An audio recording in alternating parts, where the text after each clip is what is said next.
Anak-anak 11-11-nya alhamdulillah saya sendiri. Jadi saya punya cita-cita dengan izin Allah ya, baca, tulis, hitung dan baca Quran di tangan ibunya sendiri. Ini saya buat dari anak pertama sampai anak nomor 11 sebelum meninggal juga sudah banyak hafalan surat-surat pendeknya di juz 30. Umur 4 tahun Allah panggil. 4 tahun Ya. Nah, itu jadi dibuat kurikulumnya Mas.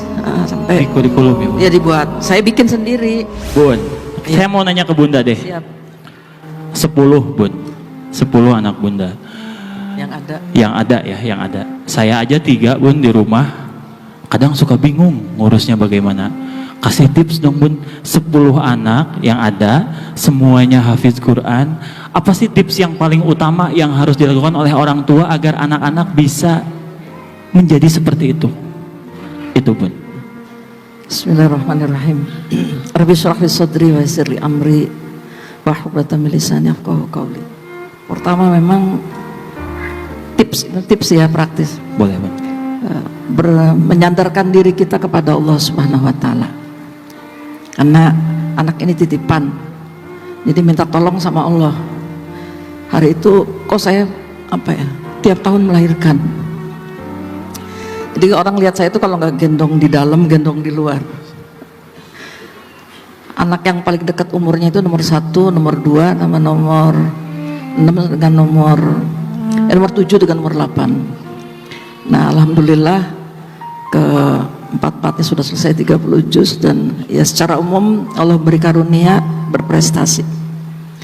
Yang kedua, memang harus kerjasama dengan suami, ini penting. Alhamdulillah ada bapak dan ibu di sini hadir.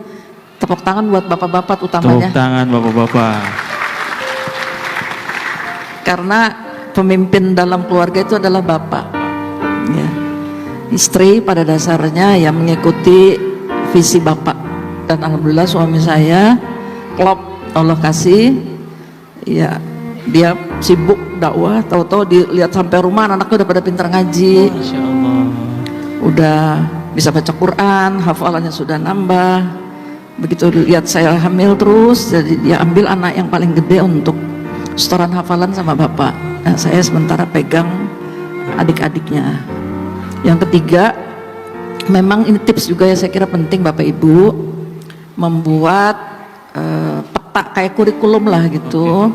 Ada target-target, misalnya anak kita umur 6 tahun harus sudah selesai membaca Al-Quran dengan bacaan dan tajwid yang benar. Jadi dulu cita-cita saya sebenarnya bukan menjadikan anak-anak hafiz, tapi kepingin anak-anak jadi anak yang soleh. Insya Allah. Nah, soleh itu mencakup semuanya. Nah, Allah kasih ya kemudahan untuk menghafal Al-Quran. Ini juga sesuai insya Allah dengan perintah Allah dalam Al-Quran. Rabbi habli minas solihin. Juga hadis Rasulullah SAW, waladun solihun yad'u lahu. Jadi yang diminta oleh Allah kepada kita bagaimana mendidik anak-anak menjadi anak yang soleh. Nah itu, jadi saya suka nangis juga nih, sebenarnya nangis sama dengan anak-anak. Boleh Bu, nggak apa-apa. Kalau nangis saya itu kalau anak-anak udah di atas 7 tahun, saya takut mereka nggak bisa baca Quran. Masya Allah. Jadi saya sampai yang ini keempat ya, janji saya kepada Allah, pokoknya gimana jangan sampai anak-anak bisa baca Quran di tangan orang lain. Anak-anak 11-11-nya alhamdulillah saya sendiri. Jadi saya punya cita-cita dengan izin Allah ya, baca, tulis, hitung dan baca Quran di tangan ibunya sendiri. Ini saya buat dari anak pertama sampai anak nomor 11 sebelum meninggal juga sudah banyak hafalan surat-surat pendeknya di juz 30. Umur 4 tahun Allah panggil. 4 tahun ya. Nah, itu jadi dibuat kurikulumnya Mas. Sampai di kurikulum ya Bu. Ya dibuat. Saya bikin sendiri. Tantangannya ada sih. Nah ini nggak sendirian ya, sama suami, sama keluarga besar. Tapi memang harus istiqomah. Istiqomah. Itu yang kelima, kita harus konsisten. Kenapa bisa konsisten? Saya kira ini juga hadiah dari Allah Subhanahu wa taala, hidayah. Dan tiba-tiba ada perasaan takut kalau saya tiba-tiba Allah panggil anak-anak saya belum bisa baca Quran. Karena Al-Quran itu penting sekali dalam kehidupan kita. Ya alhamdulillah kemudian Allah buka pintu-pintu lainnya. Saya kira ini insya Allah. Masya Allah. Boleh tepuk tangan sekali lagi, itu luar biasa. Saya kayak ngerasa ngobrol sama ibu saya sendiri, maaf ya Mas ya. Soalnya saya juga kalau ngobrol sama ibu kayak gini. Tapi memang tips-tips ini, wah super semua Kak Danu. Banget. Alhamdulillah. Bagaimana? Belum tentu bisa ngelakuinnya juga nih. Tapi tadi jadi motivasi juga buat saya di rumah nanti. Bang Ari juga gitu ya? Iya, Punya 3 aja Bang Ari ya? 3 betul. Tapi nggak sulung semua sih. Saya juga tadi bercanda kok. Bercanda. Jadi jadi keluarga itu ternyata memang bisa dijadikan sebuah tim.